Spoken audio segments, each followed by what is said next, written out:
Nakarinig na ba kayo ng kantang gawa ng AI? Anong naging reaksyon nyo? Nagandahan ba kayo dun sa kanta o hindi? Nagulat ba kayo na AI pala yun? Or nahalata nyo ba na AI? O akala nyo ordinaryong kanta lang ng isang banda o singer? Ako, halo-halo yung nararamdaman ko sa AI music eh. Natutuwa ako na namamangha at nalulungkot din na napapaisip na medyo nag-aalala. Ito share ko sa inyo, nung nakaraang company Christmas party namin, nagkaroon kami ng MTV contest. Ang team ay 90s throwback. So kada group gagawa ng 5 minutes na music video at isa sa mga kantang naisip ng grupo namin na gamitin ay yung theme song ng Sineskwela. Sa mga medyo bata pa dyan na kaedad ko, yung Sineskwela ay isang sikat na science educational TV show noong 90s hanggang noong mga early 2000s. Para siyang Magic School Bus or Course Gazette nung panahon namin. At since ako yung may alam ng konti sa music production sa grupo namin, ako yung na-assign na mag-edit ng music. Narinig ko na din yung mga AI music generation websites bago pa nun, pero first time kong nagkaroon ng legit na dahilan para talaga gamitin. Kasi masyadong matagal kung magre-recording kami at merong mga members ng grupo namin na hindi naman tumutugtog ng instrumento. So pinaka-practical na talaga yung AI na lang. Kaya nag-subscribe agad ako. By the way, hindi sponsored to May free version din yung mga AI music websites kung gusto nyo subukan. Hindi nyo kailangan magbayad agad. Pero syempre, mas marami kang magagawa sa subscription na may bayad. Mga around 600 pesos ata yung binayad ko sa mababang plan na pang isang buwan or depende sa gamit mo ng credits na binibigay nila. Ang ginamit ko nga pala ay yung Suno AI pero meron ding iba yung Udio, yung 11 Labs Music at kung ano-ano pa. Anyway, medyo may konting learning curve din. Aaralin mo din ng konti kung paano makakuha ng magandang resulta. Hindi naman ganun kahirap lalo na kung may background ka sa pag-edit ng music sa computer kagaya ko. Pero grabe, ang lupit gamitin. Pwede kang mag-type ng kahit anong maisip mo. Halimbawa, happy song about eating isaw in Quezon City, OPM rock style. At gagawang kanya ng buong kanta na may lyrics, may chords at vocals sa loob lang ng ilang segundo. Isaw sa kanto sa Quezon City, pila sa gilid pero feel so pretty. Isaw sa suka, konting sili, ang saya-saya, simpleng sandali. Isaw sa kanto sa Quezon City. Wala akong ginawa dun. Sinabi ko lang sa kanya yung sinabi ko sa inyo kanina. At kahit hindi ka marunong kumanta o tumugtog ng kahit anong instrumento, magkakaroon ka ng original song kahit papano. Sabi ko kahit papano kasi ngayon, pag machine yung gumawa ng maraming aspeto ng kanta mo or yung melody, yung harmony, arrangement, etc., hindi pwedeng i-apply ng copyright. Alam ko, both sa US tsaka dito sa Pilipinas, ganyan eh. Pero dun sa AI music website, kinukonsider nila na sa'yo yung kanta pag sa account mo ginawa, pero hindi ino-honor ng Intellectual Property Office. Pero paano kaya nila malalaman kung anong part ng kanta mo yung galing sa AI versus yung galing sa tao pag in-apply mo sa copyright? Ewan ko, sa totoo lang, medyo magulo pa talaga yung part na yan sa ngayon dahil bago pa din tong technology na to. Anyway, balik tayo dun sa mga kayang gawin ng mga AI music websites. Ito pang isa. Pwede mo ding sabihin kung anong klaseng boses yung gusto mo. Husky, Isaw sa kanto, tabi ng estero. babaeng singer na smooth yung boses, Simple lang pero buo na ang gabi. o kaya yung rocker na boses ipis. Sunog na dulo, isaw sa kanto ng Cubao. Pwede mo ding pagaya yung boses na gusto mo. Kaya pag may narinig kayong AI song na parang kaboses ni ganito, malamang binasi nila yung boses dun sa singer na totoong tao. Pwede ka ding magpagawa ng bagong version ng mga kanta. Halimbawa, gawin mong bossa nova yung Huling El Bimbo o kaya gawin mong rock yung Forevermore ng side A. Hindi ko na kayo bibigyan ng sample kasi makaka-copyright tong video ko. At may mga AI websites na kahit copyrighted pinaprocess yung iba hindi. So kung nakarinig na kayo ng Pinoy AI cover sa Spotify or sa YouTube playlist, yun yung mga yun. Isa pa kung may sinulat kang sarili mong lyrics or kanta, pwede mong i-paste dun. Gagamitin niya yun at pwede kanyang bigyan ng iba't ibang versions. At mamaya itatry natin gamitin yung original na kanta ko na sinulat ko mahigit 1 dekada nang nakalipas. Sinali ko to sa isang songwriting contest noon na hindi natuloy. Pero marami ding mga ibang taong nagustuhan tong kanta na to. Kaya tignan natin kung mas maganda yung original version ko or kung mas maganda yung sa AI. Malamang mas maganda yung sa AI, no? Pero mamaya, kayo na ang humusga. At tungkol dun sa MTV contest sa office namin, eto nga pala yung rock version na Sineskwela theme song na ginamit namin dun sa video performance na ginawa namin. At hindi sa pagmamayabang, nanalo kami dun. First place, kami yung nag-champion. Sa Sineskwela, tuklasin natin ang siyensya. Ibang klase. Ang laki ng natipid naming oras at pera at nagkaroon kami ng ganyang version ng Sineskwela na nagamit namin. At para sa isang music lover na kagaya ko, sobrang lupit nitong AI music Basta marunong kang mag-describe at mag-type ng prompt, magagawa mo halos kahit anong kantang maisip mo. Hay, teknolohiya. Sa totoo lang, pwede ko nang tapusin yung video ko dito eh. Wala naman nang dapat pag-usapan tungkol sa AI music. Nandyan na yan. Hindi na natin maalis yan. Madaling gawin, masarap sa tenga pakinggan. Wala, yung ganun talaga eh. Finish na. Nagbabago ang mundo. Bakit pa natin i-stressin yung sarili natin na labanan yung bagay na hindi naman na natin mapipigilan? Mag-move on na lang tayo at enjoyin na lang natin yung mga AI songs. End of story. Uy, nandyan pa kayo. Well, para sa isang taong lumaki sa mundo na walang internet at lalong walang AI music, siguro yun yung pinakamamimiss ko. Yung story. Sa lahat ng musika na nagustuhan at pinakinggan ko habang lumalaki ako noon, hindi lang yung magandang kanta yung tumatak sa akin eh. Malaking part din ng storya ng mga taong gumawa at sumulat ng mga kanta na yun. Alam nyo, nung teenager ako, sobrang gulo ng mundo sa loob ng utak ko. Yung tipong hindi ko alam kung saan ako lulugar. Ang daming tanong, punong-puno ako ng insecurity sa katawan. Nung mga panahon na yun, music ang nagpakalma ng gulo. Ang hirap i-explain pero somehow yung maingay na musika na nagustuhan ko ang nagpatahimik sa giyera sa loob ng isip ko. At yung bayo ng speaker sa kada bagsak ng beat ng paborito kong banda ang naging gabay ko. Pero hindi lang dahil maganda yung tugtugan o swak yung chords at hindi lang dahil catchy yung melody. Tumagos sa akin yung mga kanta na yun kasi alam ko yung storya ng buhay ng mga taong sumulat nun eh. Hindi ko mabilang yung oras at pera na ginastos ko sa pagbili at pagrenta ng mga music magazines noon, bukod pa sa mga tapes at CDs na pinag-ipunan namin ng kuya ko galing sa araw-araw na baon namin. Kumpleto namin lahat ng albums ng lahat ng bandang paborito namin.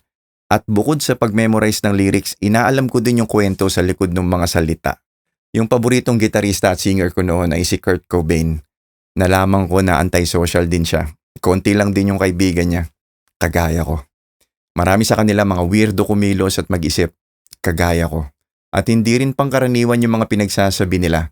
Kagaya ko rin noon. Tuwing magpapatugtog ako, hindi lang yung mga kanta nila yung naririnig ko eh. Parang naririnig ko din yung buhay nila eh.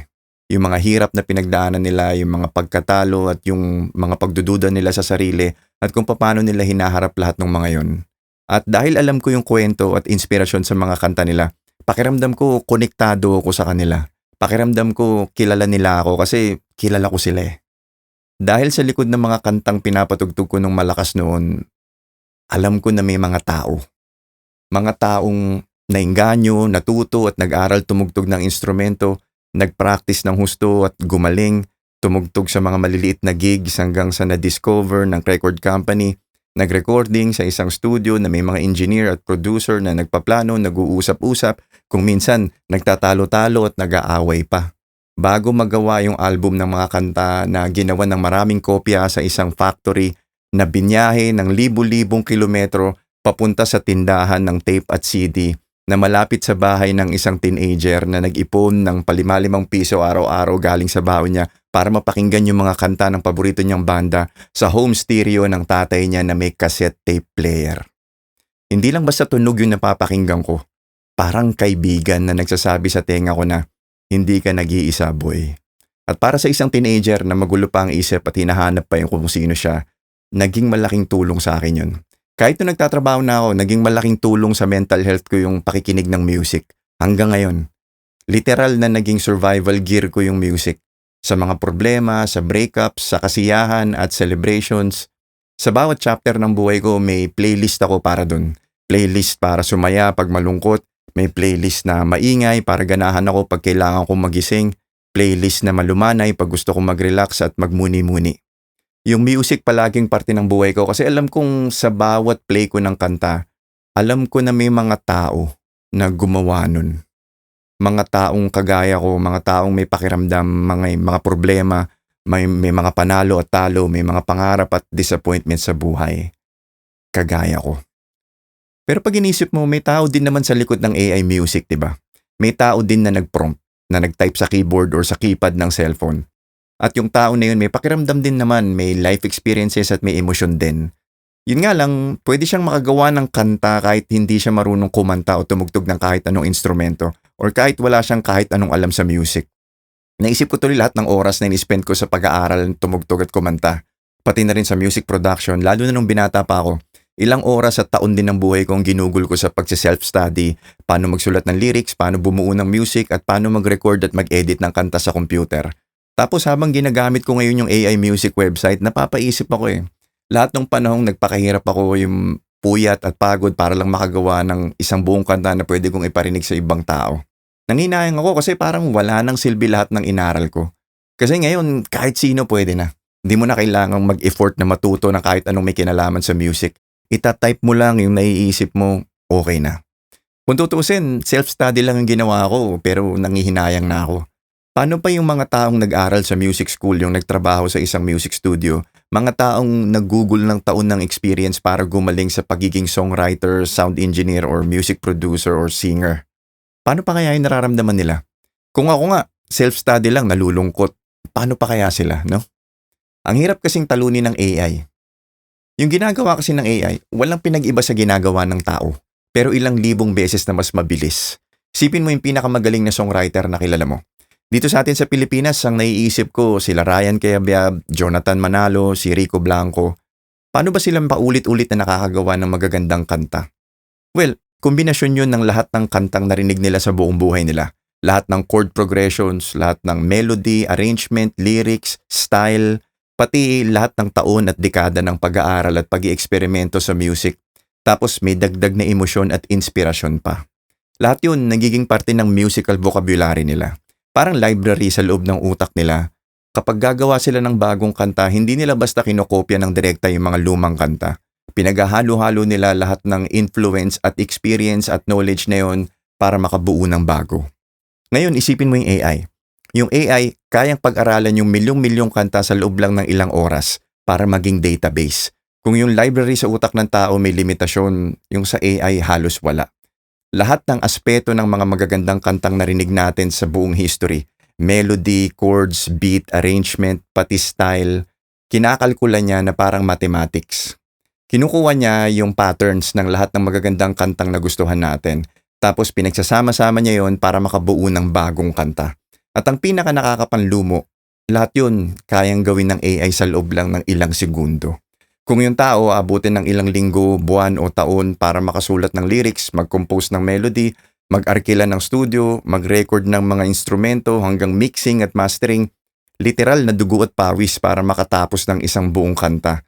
Yung AI sa loob lang ng ilang segundo, hindi lang lyrics ang ibibigay sa'yo, buong kanta na pwede mo nang i-upload sa Spotify o patugtugin sa radyo. Halos isang pitik lang ng daliri, instant final version agad. Kaya unfair talaga yung laban ng tao sa AI sa maraming aspeto, lalong-lalo na sa music. Hindi dahil mas creative yung AI sa tao, kundi dahil hindi siya napapagod Hindi siya nauubusan ng oras. Kung tayong mga tao kailangan pang humugot ng experience at emosyon, yung AI kinakalkula niya lang lahat yan na parang ordinaryong numero lang or data. Panis, parang baliwala lang yung hirap ng totoong tao na artist, no? Pero anong palagay niyo sa anggulo na to? May mga ibang tao na nagsasabi na hindi daw papatayin ng AI yung creativity nating mga tao or yung pagiging malikhain natin kasi ang AI ay isa lang daw tool or gamit na pwedeng tumulong sa mga taong gumagawa ng musika. Kasi kung iisipin mo nga naman, bago pa dumating yung AI, totoo naman na matagal nang naghahalo yung technology at music. Dati kasi puro acoustic lang, boses, gitara, piano na tinatapatan ng mic papunta sa amplifier at speaker para lumakas yung sound at mai-record yung natural na tunog. Tapos dumating yung mga synthesizers noong 1970s at 80s. Ito yung mga keyboards na mukhang maliliit na piano na maraming pindutan at pihitan na kayang gumawa ng iba't ibang tunog. Hindi katulad ng gitara o piano, ito electronic. Halos kahit anong tunog pwede, kahit tunog laser or spaceship, kayang gawin. Nung unang lumabas yung mga synthesizers or synths, sabi ng mga ibang traditional musicians noon, ano ba yan, masyadong artificial yan, walang kaluluwa. Hindi tunay na music yan, pindot-pindot lang ng buttons, parang machine na lang daw yung tumutugtog, hindi na yung tao.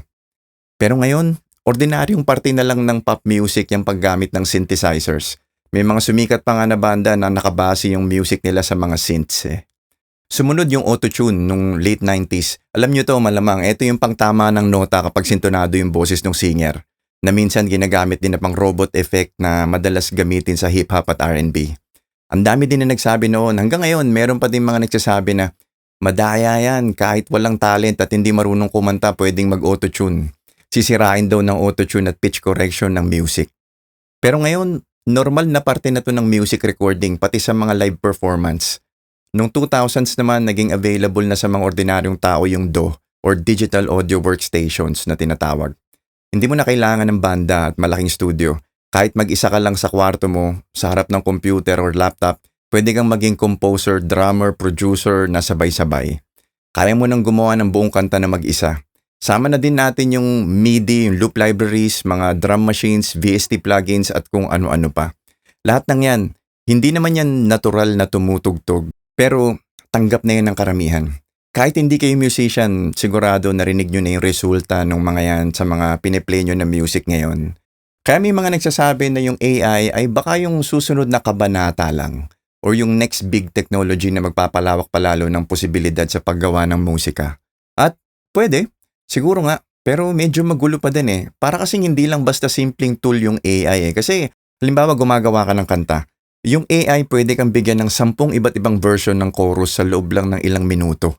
Tapos pwede mong paghaluin yung melody, yung lyrics, yung chords na galing sa'yo at galing dun sa algorithm ng AI. So ang tanong, pag nakikinig ba tayo ng kanta ngayon, paano natin malalaman kung alin dun yung galing sa tao at alin yung part na galing sa AI? Kailangan na ba ngayong i-declare ng songwriter or ng producer kung ilang percent nung kanta nila yung galing sa AI? Parang kada kanta may nutrition facts, no? Parang sa pagkain, di ba? May 50% galing sa AI, 50% sa tao. May percentage declaration, no?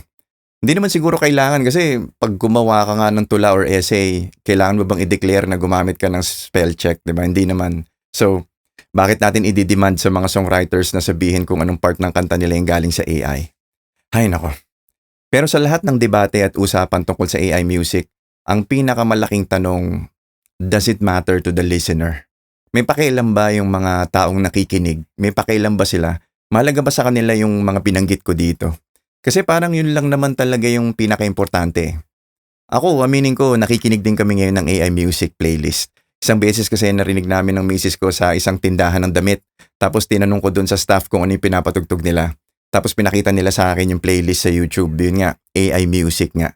At ngayon, kasama na siya sa rotation ng mga playlist namin sa kotse at dito sa bahay namin. At sa totoo lang, masarap naman pakinggan eh. Nakakaaliw yung mga cover versions ng AI. Okay naman, pulidong-pulido yung sounds.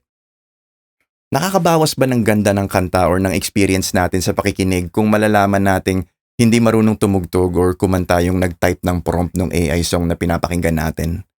O baka naman dapat enjoy na lang natin yung tunog tapos mag-move on na tayo. Marami pa tayong ibang mas importanteng gagawin sa buhay di ba? Poproblemahin pa ba naman natin kung algorithm lang yung gumawa ng kanta? Pero pwede din na nag-i-enjoy tayo ngayon kasi bago pa. Hindi kaya dumating yung time na magsasawa din tayo sa AI music at sa mga perfect na kanta. Malay mo, dumating yung punto na hahanapin natin ulit yung organic. Yung may konting dumi yung tugtog, yung may konting crack yung boses, yung medyo nasisintonado yung singer. Alam mo yun? Yung kantang ramdam mo na may taong nagpakahirap gumawa. Yung kantang may pinanggagalingan na totoong real life experience. O baka mapupunta na lang lahat sa live performances at doon na lang natin maririnig yung totoong tao na kumakanta at tumutugtog. Pero kahit yun kahit yung live music, pinasok na din ng technology. Marami ng live performances ngayon ng lip sync, may backing tracks, kahit hologram, meron na. Hindi mo na nga alam ngayon kung anong totoong nangyayari pag nanonood ka ng live Ewan ko. Hindi ko rin alam ang sagot. Baka sa future, hindi na best songwriter ang award ng Grammys. Baka, best song prompter na. Tapos yun na yung i-research natin kung ano yung naging inspirasyon ng taong nag-type ng prompt para mabuo yung kanta. Ang weirdo pakinggan, no? Pero mukhang doon na tayo papunta Minsan nasabi ng anak ko na Gen Z na kaya lang naman daw tayo sobrang attached sa music noon dahil walang internet or walang mobile phone. Wala daw kasing masyadong ibang libangan noon. At sa totoo lang may point siya kasi naalala ko dati, kaya kong umupo at makinig lang ng music na walang ibang ginagawa. Ako lang at yung mga kanta.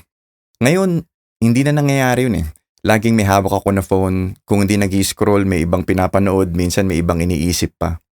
Namimiss ko din yung mga panahon na yun na yung buong attention ko nasa pakikinig lang. Yung wala akong ibang ginagawa kundi damahin lang yung mga kanta. Kaya magandang tanong din yung ano ba talaga yung value ng music sa modernong panahon na ang dami ng ibang pwedeng pagkaabalahan. At again, importante pa ba na tao ang gumagawa nito? Pasensya na kayo, wala akong may bigay na sagot sa mga tanong na yan. Pero itong siguradong may bibigay ko sa inyo. Gaya ng pinangako ko sa inyo kanina, ito yung kantang sinulat ko noong mga 2007 o 2008. Sa pagkakatanda ko, mga 3 buwan kong ginawa to, tapos mga 6 na buwan yung pag-record, pag-edit ng paulit-ulit sa computer hanggang sa napagod na ako at nirelease ko na. Ako yung kumanta, yung tumugtog ng gitara at yung bass. Yung drums tsaka yung ibang instrumento pinrogram ko sa computer. Kaya may technology pa din na kasama dito sa kanta na to, pero hindi AI. Yung inspiration ko dito is yung misis ko. Madalas kasi kami nagtatampuhan dati nung magjowa pa lang kami. Makulit din kasi ako noon, bata pa ako eh. Alam nyo na, ha? Parang assurance song ko to para sa kanya. Yes! So yung pinanggalingan nito, totoong buhay talaga, totoong kwento at emosyon. Okay, patutugtugin ko yung original version muna hanggang chorus lang. Tapos susunod ko yung 2 AI versions para marinig nyo lang yung pagkakaiba kahit papano. Pero i-upload ko din yung buong version ng 3 kanta na to sa susunod na video ko para dun sa mga gustong marinig ng buo. Kasi pag nilagay ko lahat dito, lalong hahaba tong video, baka may magreklamo na naman na sobrang haba ng mga videos ko. Anyway, ito yung first version, ito yung original version na gawa ko. Ang title nga pala nito is Huwag Ka Nang Magtampo.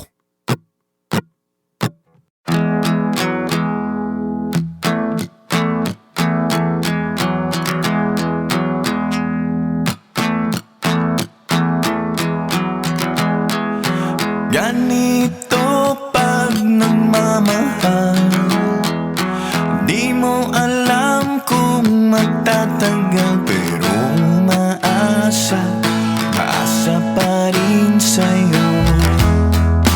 Totoo ang pag-ibig ko, tanging sa'yo pati ang buhay ko. Mahinang yung isip ko ay tapat sa'yo.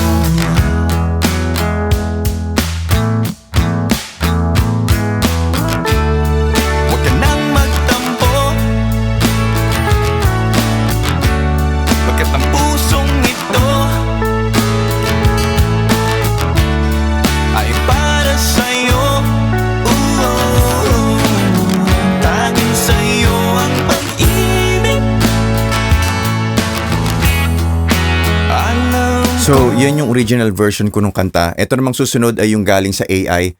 Ang prompt ko dito ay basta pagkandahin niya yung kanta at gawin niyang hit song. So, ito yung pangalawang version galing sa AI.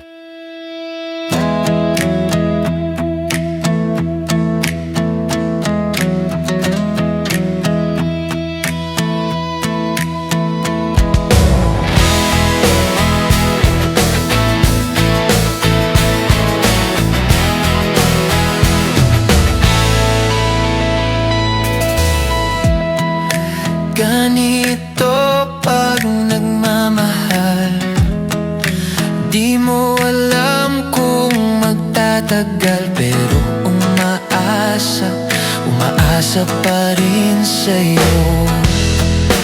Totoo ang pag-ibig ko, tanging sa'yo pati ang buhay ko. Kalmahin ang iyong isip, ako ay tapat sa'yo.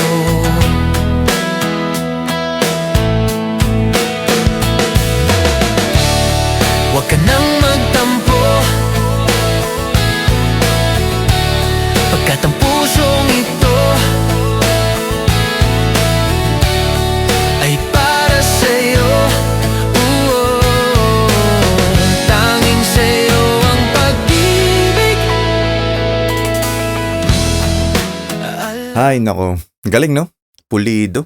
Ito naman yung pangatlo, huling version na paparinig ko sa inyo. Dito naman ang prompt ko sa kanya ay maging sobrang experimental at sabi ko gawin niyang napaka-interesting nung kantang to. Gawin niyang duet kung kinakailangan. Ito na, third version, galing ulit sa AI.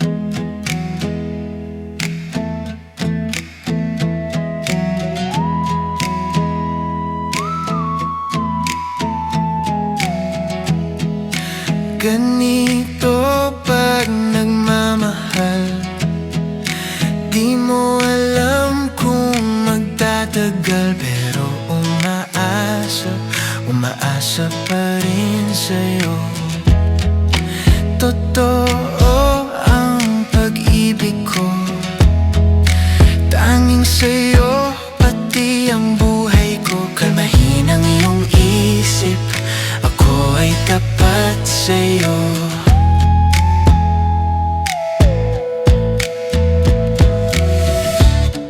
Huwag ka nang magtampo, pagkat ang pusong ito ay para sa'yo. Tanging sa'yo ang pag-ibig. Alam kong ako. Ano sa tingin nyo? Finish na ba? Talo na ba tayo ng AI? Again, dun sa mga gustong marinig yung buong version ng 3 kanta na to, ipopost ko sa separate video. Salamat sa panonood. Kung nagustuhan mo tong video na to, meron pa akong mga ibang videos about mga experiences sa buhay, trabaho, success at failure, tungkol sa pera, technology, travel at kung ano-ano pa. Punta ka lang sa channel ko kung gusto mo mag-relax at makinig ng mahabang kwento na may sense paminsan-minsan.